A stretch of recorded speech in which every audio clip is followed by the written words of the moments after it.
The Great Hall of the Galactic Council was built to make visitors feel small. Its ceiling rose so high that clouds formed near the top. Strange lights floated in the air like captured stars. 12 massive chairs circled the room, each one carved from materials found only on the homeworlds of the elder species. These were the rulers of the galaxy.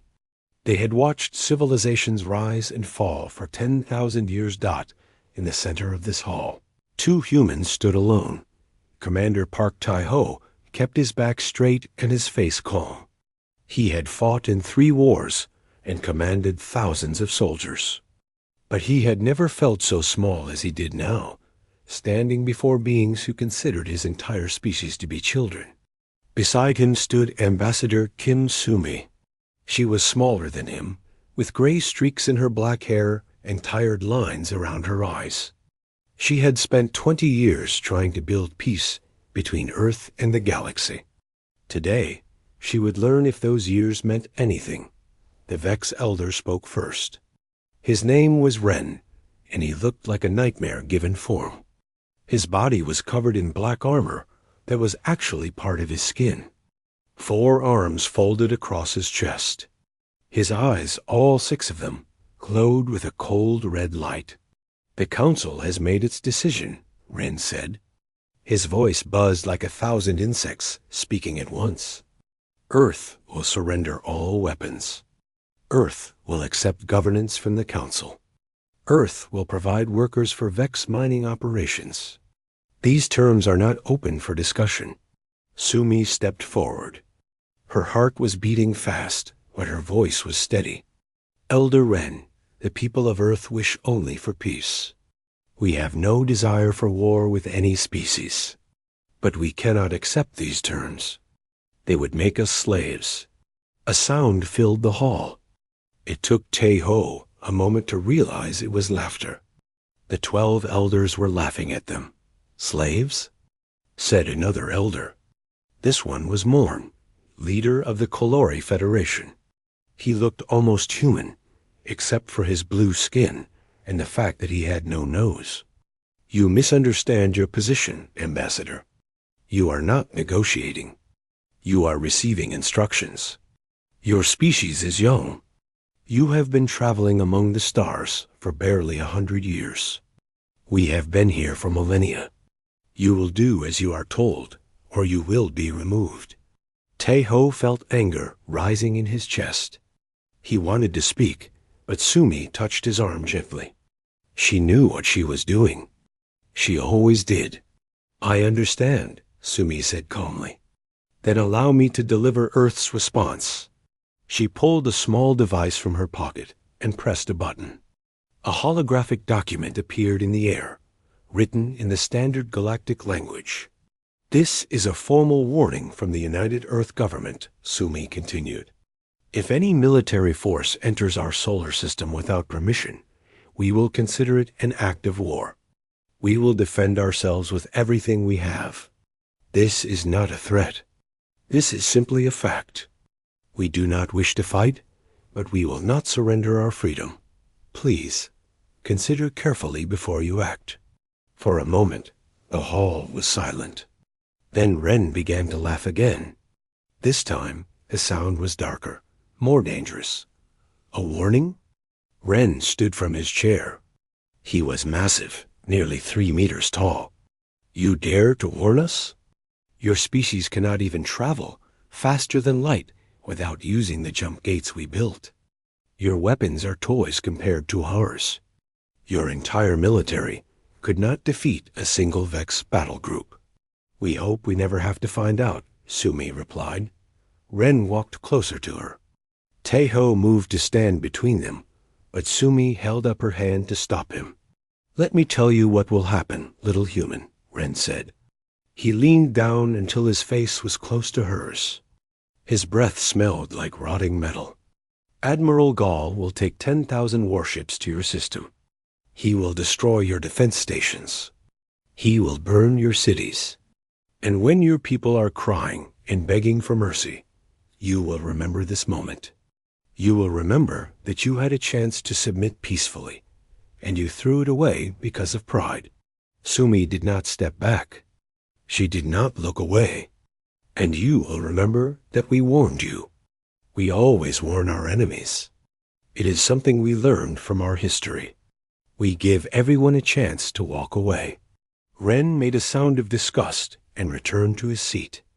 Admiral Gall, you have the Council's permission to pacify Earth. Take your fleet. End this foolishness.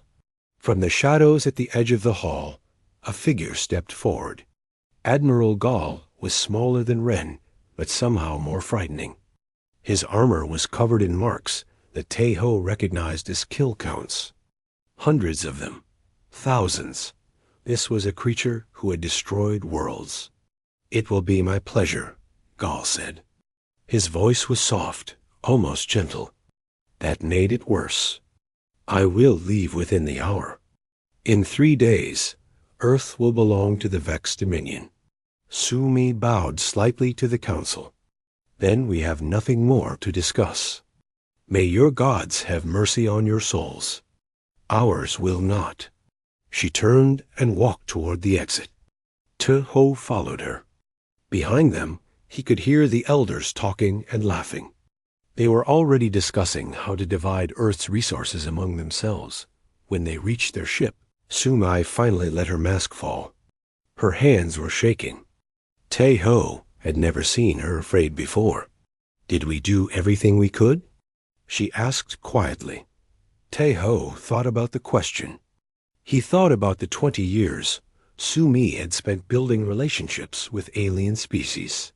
He thought about the peace treaties she had written, the compromises she had made, the dignity she had swallowed. And he thought about how none of it had mattered in the end. Yes, he said. You gave them every chance. They chose this path, not us. Sumi nodded slowly. She sat down and stared out the window at the stars. Then God helped them. Because in 3 days, they will understand why humans learn to give warnings. It was never about being polite. It was about being fair. We wanted them to know what was coming. She paused and closed her eyes. We wanted them to have a chance to say goodbye. The ship's engines hummed to life. As they pulled away from the Council station, Tae-Ho sent a single coded message to Earth. It contained only 2 words. They refused. Somewhere in the Sol system, 10 billion humans received the news. And quietly, without panic or fear, they began to prepare for war. The galaxy thought humanity was weak. The galaxy was about to learn how wrong it was. The final warning had been given.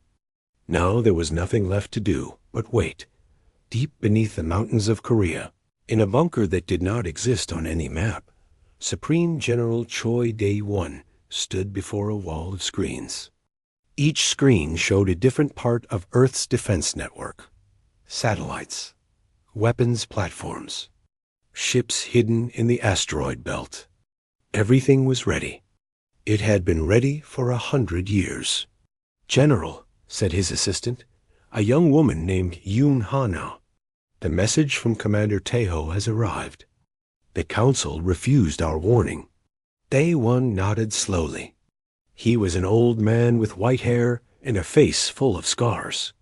He had hoped, in some small part of his heart, that peace would be possible. But he had not believed it.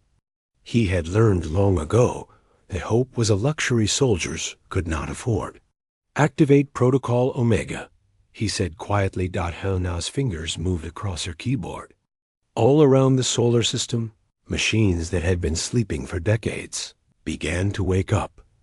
The truth about humanity's relationship with the galaxy was not what anyone believed. When Earth made first contact in 2245, humans quickly realized something terrible. The galaxy was not a place of wonder and cooperation. It was a jungle. The strong ate the weak. Species that could not defend themselves were enslaved or destroyed. There was no law except power.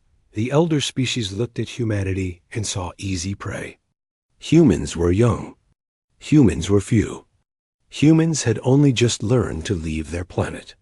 The Galactic Council, assumed that Earth would be easy to control. They were wrong. Humans had spent their entire history fighting each other. They had invented weapons of terrible power.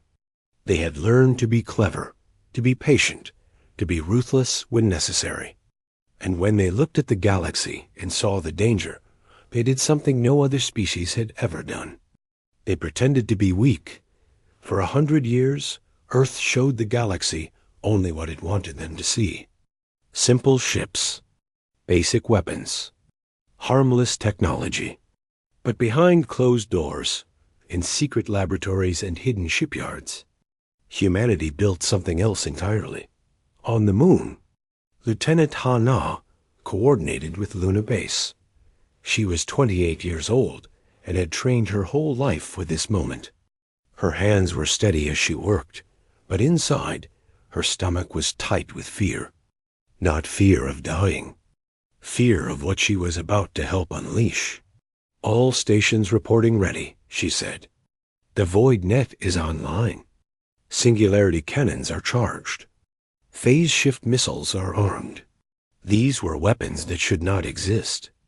The Void Net could tear holes in the fabric of space itself. Singularity cannons could create tiny black holes that lasted for just a fraction of a second, but that was enough to destroy anything they touched. Phase shift missiles could move through solid matter, appearing inside enemy ships without ever hitting their shields. The galaxy had rules about weapons like these. They were forbidden. Any species caught building them would be destroyed by the Council. But humanity had hidden them well. And now it was too late for rules. In a small apartment in Seoul, Professor Im Seok-jun watched the news with his daughter, Ba-ara. She was 16 years old and did not understand why her father looked so sad. "What is happening?" she asked. "Why did the Council refuse peace?" Seo-jun was quiet for a long moment. He had helped design the Void N. At 30 years ago. At the time, he had told himself it was necessary. It was for defense. It would keep Earth safe. But now, knowing that his creation was about to be used, he felt only grief. "The aliens believe they are strong, and we are weak," he said finally. "They believe they can take what they want from us. They are wrong, and in a few days they will learn how wrong they are. But I do not think they will enjoy the lesson." Ba-ore frowned. "We will win, though. Right? We will be safe?" Seo-jun looked at his daughter. She was so young. She had grown up in a world of peace, never knowing how close humanity had come to destruction so many times. She did not know about the weapons hidden in Earth's orbit. She did not know what her father had built. "Yes," he said softly, "we will win. But winning is not always something to celebrate." Back in the command center, General Day 1 received a visitor. Retired Admiral Beat Yong-sik walked slowly into the room, leaning on a cane. He was nearly 90 years old, but his eyes were still sharp. "So it has finally come," Yong-sik said. "I always knew it would. We gave them every chance," Day 1 replied. "They chose this." Yong-sik nodded. He moved to stand beside Ha-na and placed a gentle hand on her shoulder. She had been his student once, years ago. He had taught her tactics and strategy.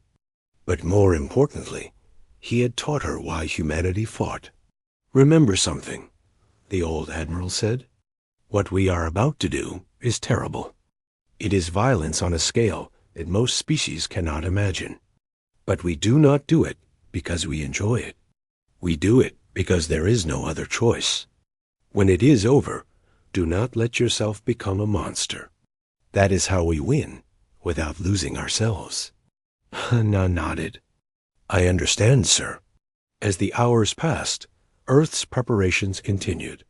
Ships moved into position. Weapon systems completed their final checks. Soldiers said goodbye to their families and reported to their stations. And then something strange happened. Earth went dark. All across the planet, Lights turned off. Broadcasts stopped. Satellites went silent. To anyone watching from space, it would look like humanity had simply given up. The cities were black. The defense stations appeared powered down. Earth looked like a world that had already surrendered. The Vex scouts who observed this reported back to Admiral Gall. He received the news with satisfaction. "They have accepted their fate," he said. "The humans know they cannot win. By the time we arrive, they will be ready to submit." His officers agreed. The prey had shown its belly. The hunt would be easy. None of them understood what they were seeing. The darkness was not surrender. It was preparation. Every bit of power that normally ran the lights, and the televisions and the everyday machines of human life, had been redirected somewhere else. It was being fed into weapons that waited in the shadows. Hungry and ready in the bunker, General Day 1 watched the final reports come in. Everything was ready. "How long until the Vex fleet arrives?" he asked. 72 hours, Hana replied. Day 1 closed his eyes. 72 hours until the galaxy learned the truth about humanity. 72 hours until 10,000 alien warships met their end. 72 hours until the universe changed forever. "Then we wait," he said. "And we pray that after this is over, there will still be a place for mercy in the galaxy, because there will be none in the next few days." The countdown began. Admiral Gall stood on the bridge of his flagship, the Endless Hunger. Through the massive windows, he could see his fleet stretching out into the darkness of space. 10,000 warships. Each one was a machine of death, armed with weapons that had destroyed entire civilizations. Together, they were unstoppable. Or so he believed. The fleet emerged from hyperspace near Neptune, the 8th planet of the human solar system. Gall had chosen this location carefully. It gave him time to organize his ships before the final approach to Earth. Not that he expected any resistance. The scouts had reported that Earth was dark and silent. The humans had already given up. "Status report," Gall commanded. "All ships have arrived safely," his second officer replied. "No enemy contacts detected. The path to Earth is clear." Gall made a sound of satisfaction. This would be easy. Too easy, perhaps. He had hoped for at least a small battle, something to add to the kill marks on his armor. But the humans were cowards. They had seen the size of his fleet and surrendered without a fight. "Begin the advance," he ordered. "Standard formation. We will reach Earth in 6 hours." The fleet began to move. 10,000 ships, each one carrying hundreds of soldiers, each one burning with engines that could crack moons. They moved past Neptune, then past Uranus, then past Saturn. Nothing challenged them. Nothing even seemed to notice them. On the hidden orbital station called Moonlight, Commander Park Tae-ho watched the enemy fleet approach. The station was invisible to Vex sensors, hidden behind layers of technology that bent light and absorbed radar. From here, Tae-ho could see everything without being seen. "They have crossed the Jupiter line," Lieutenant Hana reported. Her voice was calm, but Tae-ho could see the tension in her shoulders. "All weapons are ready, awaiting your command." Tae-ho did not respond immediately. He was watching the Vex ships, counting them, remembering that each one contained living beings. They were enemies. They had come to destroy his world. But they were still alive. And in a few moments, they would not be. He thought about Sumi's words. "We always warn our enemies." We wanted them to have a chance to say goodbye. The Vex had been warned. They had laughed at the warning. They had chosen this path. And now, there was no going back. "Status of the Mars defense line?" Tae-ho asked. "Active and waiting," Hana replied. "The moment any ship crosses it, the automated systems will trigger. But they will wait for your command to fire." Tae-ho nodded. He opened a communication channel to Earth. General Day 1 appeared on the screen, his face grim and tired. "They are almost here," Tae-ho said. "I know," Day 1 replied. "The order is yours, Commander. May history forgive us for what we are about to do." The channel closed. Tae-ho turned back to the window. The Vex fleet was beautiful in a terrible way. Thousands of lights moving through the darkness. Each one a ship full of soldiers who believed they were going to win. They were wrong. The first Vex ship crossed the Mars defense line at exactly 14 hours 32 minutes and 7 seconds. Earth Standard Time.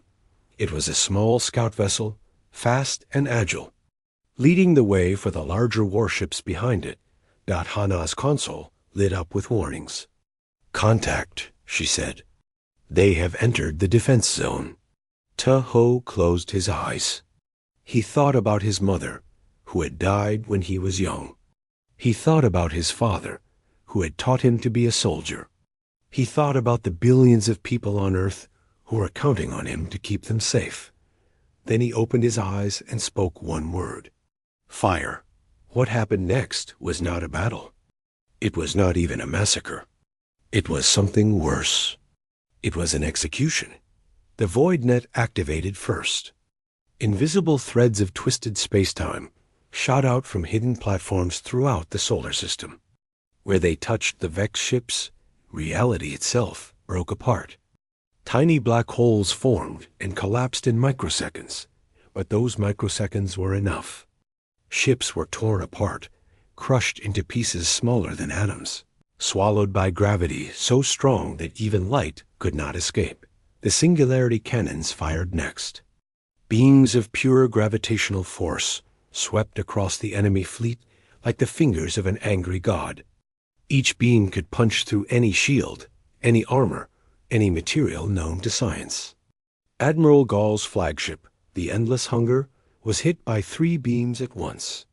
It split into pieces, then those pieces split again, and then there was nothing left but dust spreading through the void.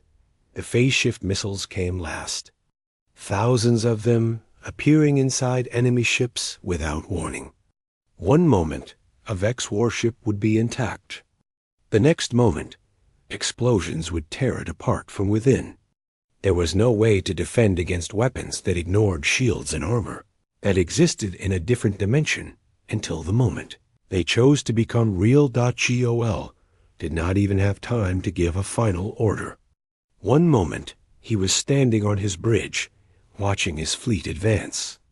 The next moment, gravitational forces crushed him flat, squeezed him into a space smaller than his own eye. He died without understanding what had killed him. The entire engagement lasted 14 seconds. When it was over, there were no Vex ships left. No survivors.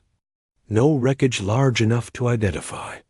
10,000 warships and millions of soldiers had been erased from existence as if they had never been. Hana stared at her screen. Her hands were shaking. She had trained for this moment her entire life, but nothing could have prepared her for the reality of it. So many lives ended in less time than it took to draw a breath. "Confirmed," she whispered. "All enemy vessels destroyed. No survivors. No human casualties." Tae-ho stood in silence for a long moment. Then he walked to the communication console and opened a channel. Not to Earth, to everywhere. To every species in the galaxy. His face appeared on screens across thousands of worlds. Aliens of every shape and size watched as a human looked into the camera with eyes full of sadness and steel. "This is Commander Park Tae-ho of the United Earth Defense Force," he said. His voice was steady, but there was weight in every word. 14 seconds ago, a fleet of 10,000 Vex warships entered our solar system with the intention of destroying our world. They were given a warning. They ignored it. Now they are gone. He paused, letting the words sink in. This was not a battle. This was a demonstration. We did not want this war. We never wanted this war. We tried for 20 years to make peace. We were laughed at. We were threatened. And when we warned you that we would defend ourselves, you sent a fleet to kill our children." His jaw tightened. "So here is our message to the galaxy. Any species that sends military forces into our system will meet the same fate. Any species that threatens our people will be destroyed. We are not monsters. We are not conquerors. We are simply a people who refuse to die quietly. Leave us in peace, and we will be your friends. Attack us, and we will be the last thing you ever see." He reached for the console to end the transmission, then stopped. "One more thing," he said softly. "The weapons we used today were operating at 3% of their full power. We held back. We were merciful. Pray that you never see what happens when we are not."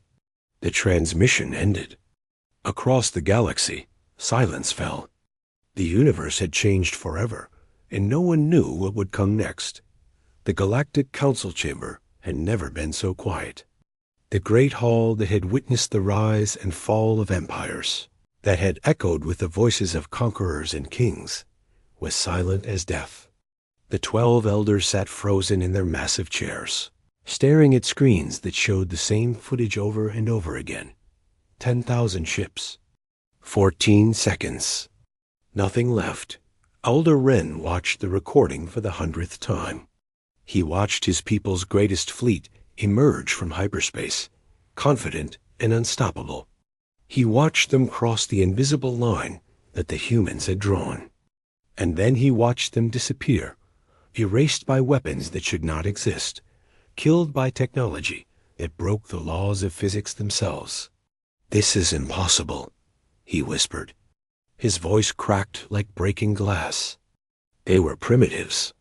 They could not even build their own jump gates. How ...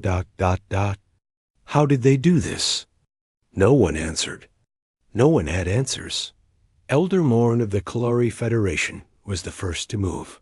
He stood from his chair, his blue face pale with fear. "We need to respond," he said. "We need to send a larger fleet. We need to—" "A larger fleet?" Another elder interrupted him. This was Sen, leader of the Droth Collective. Her body was made of living crystal, and right now, that crystal was vibrating with terror. "Did you watch the same recording I did? They destroyed 10,000 ships in 14 seconds. And they said they were only using 3% of their power. 3%. If we send another fleet, they will destroy it too. And then they will come for us. Then we surrender," Morn said. "We send a message of peace. We apologize for the attack. You think an apology will be enough?" Wren's voice rose to a scream. "We tried to enslave them. We sent a fleet to kill their children. Do you think they will forgive that with a simple sorry?" The chamber erupted into chaos. Elders shouted at each other, accusing and blaming and demanding solutions that did not exist. For the first time in thousands of years, the rulers of the galaxy were afraid, and they did not know how to handle it that far from the council. On a world covered in forests and gentle seas, the Miran people received the news differently. The Mirans were a peaceful species, scholars and scientists who had been conquered by the Vex 300 years ago. They had lived as servants ever since, their culture suppressed, their freedom stolen. Ambassador Tal stood in his study, watching the human transmission with tears in his eyes. He was old for a Miran, his fur gray and his movements slow. But in this moment, he felt young again. He felt hope. "They did it," he whispered. Someone finally stood up to the Vex, and they won. His young assistant Fen stood beside him. She was barely 20 years old, a scientist who had never known anything but Vex rule. "What does this mean for us?" she asked. "I do not know," Tal admitted. "But for the first time in my life, I believe it might mean something good." Across the galaxy, similar scenes played out. Species that had been bullied and conquered by the elder races watched the human transmission with wonder. The galaxy had always operated on one simple rule: The strong do whatever they want, and the weak suffer. But now, a young species from an unimportant planet had proven that strength was not just about numbers. It was about will. It was about refusing to surrender. 3 days after the battle, Ambassador Kim Soo-mi returned to the Galactic Council. But this time, everything was different. She walked into the Great Hall with her head held high. She was not alone. Commander Tae-ho walked beside her, along with a dozen human soldiers in full battle armor. They were not there to fight. They were there to remind the Council. What would happen if fighting became necessary? The elders watched her approach with fear in their eyes. Elder Ren, who had laughed at her just days ago, could not even meet her gaze. Ambassador Sumi, Elder Morn said carefully, "We are glad to see you. We have been hoping to discuss terms of peace." Sumi stopped in the center of the chamber. She looked around at the 12 elders, these ancient beings who had ruled the galaxy for so long. They had mocked her. They had threatened her people. They had sent a fleet to destroy her world. And now they were afraid of her. Part of her wanted to enjoy their fear. But she was not that kind of person. Vengeance was empty. She wanted something better. "I am here to deliver Earth's terms," she said. Her voice was calm, almost gentle. "These terms are not open for negotiation. You will accept them, or you will face the consequences." Ren's eyes flashed with anger, but he said nothing. What could he say? His fleet was dust. "First," Sumi continued, "the Vex Dominion is dissolved. All worlds that were conquered by the Vex are now free. They may choose their own governments, their own destinies. Any attempt to reconquer them will be considered an act of war against Earth." Ren made a choking sound. The Vex had spent centuries building their empire. In one sentence, Sumi had torn it apart. Second, all species who voted for Earth's destruction will pay reparations. These reparations will be used to help species that were harmed by elder rule. The weak will no longer suffer for the pleasure of the strong. Several elders protested, but Sumi ignored them. Third, humanity will have a permanent seat on the Galactic Council. We will participate in all decisions. We will have an equal voice. The age of humans being treated as children is over. Elder Morn raised his hand. "Ambassador, these terms are difficult. Surely we can discuss." Sumi interrupted him.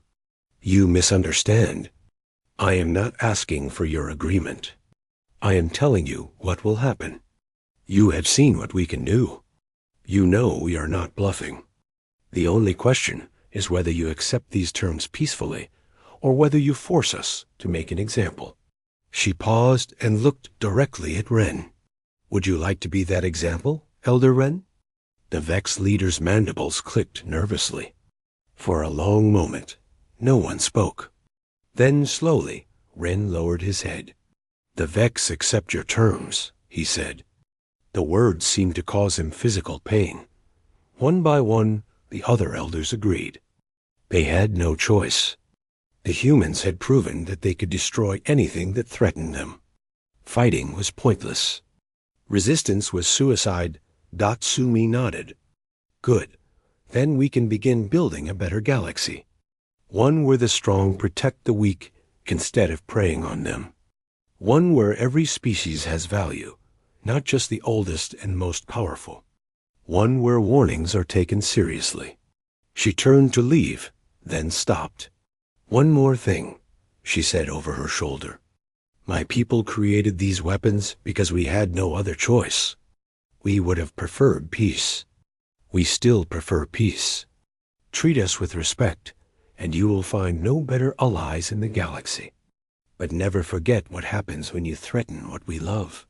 She walked out of the chamber, Tae-ho and the soldiers following behind her. The elders sat in silence, trying to understand how their world had changed so completely.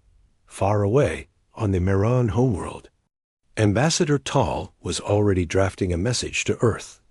He wanted to meet these humans. He wanted to learn from them. He wanted to build something new. The old galaxy was dying. Something new was being born. And for the first time in millennia, the future seemed bright. 1 year had passed since the day the Vex fleet died. 1 year since the galaxy learned to fear the small blue planet called Earth. 1 year since everything changed. General Choi Dae-won stood on a balcony overlooking Seoul. The city stretched out beneath him. Millions of lights glittering in the darkness.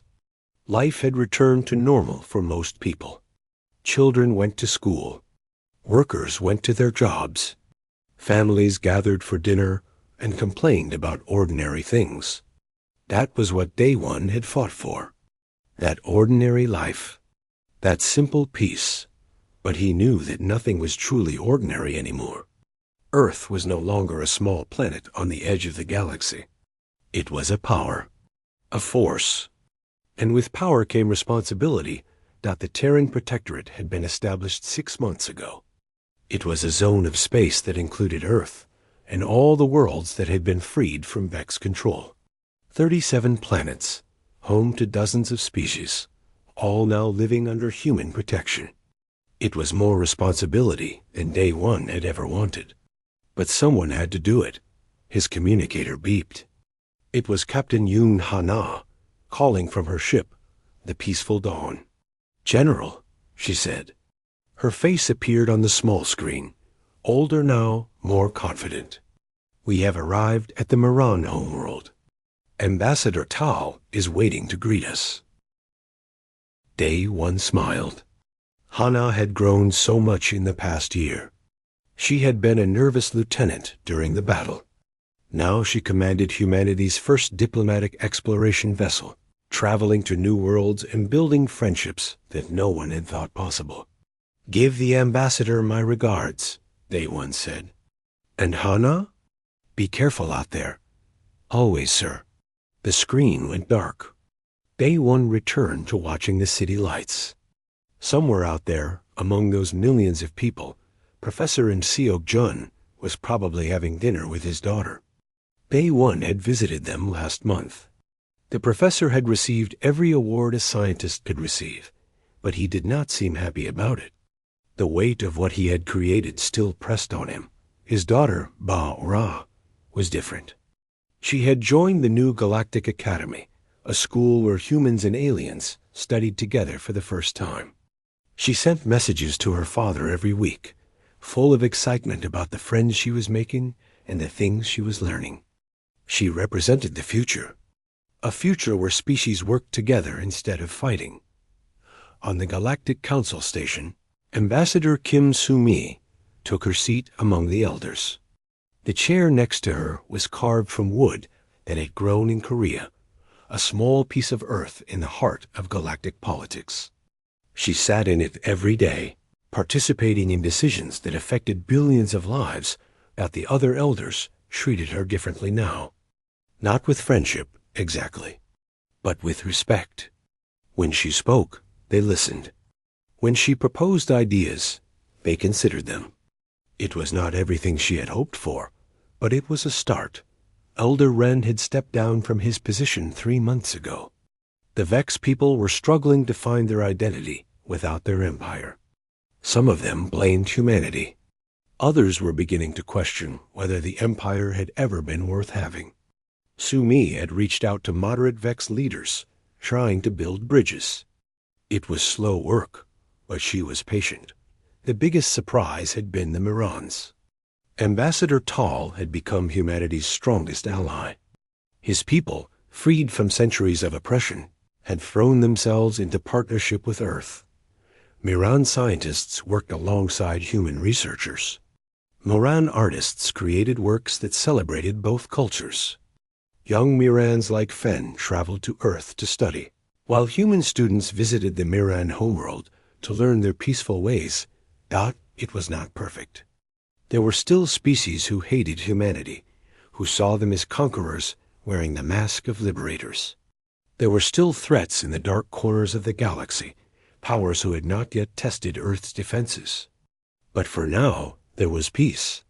Real peace, bought with blood and maintained with vigilance.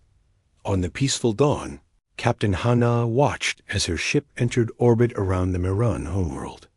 The planet was beautiful, covered in forests and oceans that sparkled in the light of twin suns. It looked like a painting come to life. Ambassador Tal's face appeared on her view screen. He was smiling, his fur neat and his eyes bright. "Captain Hana," he said warmly, "welcome to our world. It is an honor to have you here." "The honor is mine, Ambassador," Hana replied. "I have heard so much about your people. I am eager to learn more." They talked for several minutes, discussing the schedule for her visit and the topics they would explore. Cultural exchanges, scientific cooperation, trade agreements, the boring details of peace that were somehow more important than the exciting moments of war. When the conversation ended, Hana walked to the observation deck. She found Commander Teho there, staring out at the stars. He had been promoted after the battle, offered every position Earth could give him. He had refused them all. He said he was tired of war. He just wanted to see what was out there. Beautiful, isn't it? Hana said, standing beside him. Teho nodded. "I never thought I would see this. A human ship in orbit around an alien world. Not as conquerors. Not as enemies. Just as visitors. Friends." "We earned it," Hana said. "Did we?" Tuho's voice was quiet. "Sometimes I still see them. The Vex ships. Millions of beings who died in 14 seconds because we pushed the button. They were our enemies. They came to kill us. But they were still alive. They had families, dreams, fears. And we ended all of it in less time than it takes to breathe." Hana was silent for a moment. She understood what he felt. She felt it too, sometimes, in the quiet hours of the night. "Admiral Beak told me something before the battle," she said finally. "He said that what we were doing was terrible. But he also said not to let it turn us into monsters. I think about that a lot. I think the only way to honor those deaths is to build something better. To make sure that no one has to die like that again." Teho looked at her with something like hope in his eyes. "You really believe that is possible?" "I have to," Hana said simply. "Otherwise, what was it all for?" Their conversation was interrupted by an alert from the bridge. A new contact had been detected. A small ship, barely functional, drifting through space with its power failing. Hana rushed to the bridge and opened a communication channel. The face that appeared on the screen was unlike anything she had seen before. Small, with large frightened eyes and trembling limbs. A species she did not recognize. "Please," the creature said in broken galactic standard. "Please help. Our world... destroyed. The Kreth Empire. They took everything. We are the last. We have nowhere to go. We heard stories about Earth, about humans. We came so far. Please, please do not hurt us." Hana felt her heart break. These were refugees, survivors of some distant tragedy. They had traveled across the galaxy, chasing rumors of a species that stood up to bullies. Hoping to find safety, they had come to Earth expecting monsters, conquerors, weapons. Hana smiled gently. She made sure her voice was soft and warm. "Do not be afraid," she said. "You are safe now. Tell me what happened. Tell me everything. We are here to help." The creature's eyes widened with disbelief. Then tears began to fall, and words poured out in a flood of pain and hope. Ho watched from the doorway. He thought about all the choices that had led to this moment. The warnings given and ignored. The weapons built and used. The lives lost and saved. And now, a small frightened creature crying with relief, because humanity had chosen to be protectors instead of predators. Maybe this was what it was all for. Not the power, not the weapons, Not the fear, but this, the chance to help those who could not help themselves. The galaxy had learned to fear humanity's weapons. Perhaps in time, they would learn something else. They would learn that humanity's greatest strength was not technology or tactics. It was something simpler. It was the willingness to stand between the weak and those who would harm them. It was loyalty to strangers who had nowhere else to turn. It was the simple belief that everyone deserved a chance. The story of humanity and the galaxy was just beginning. And for the first time in a long time, it looked like it might have a happy ending.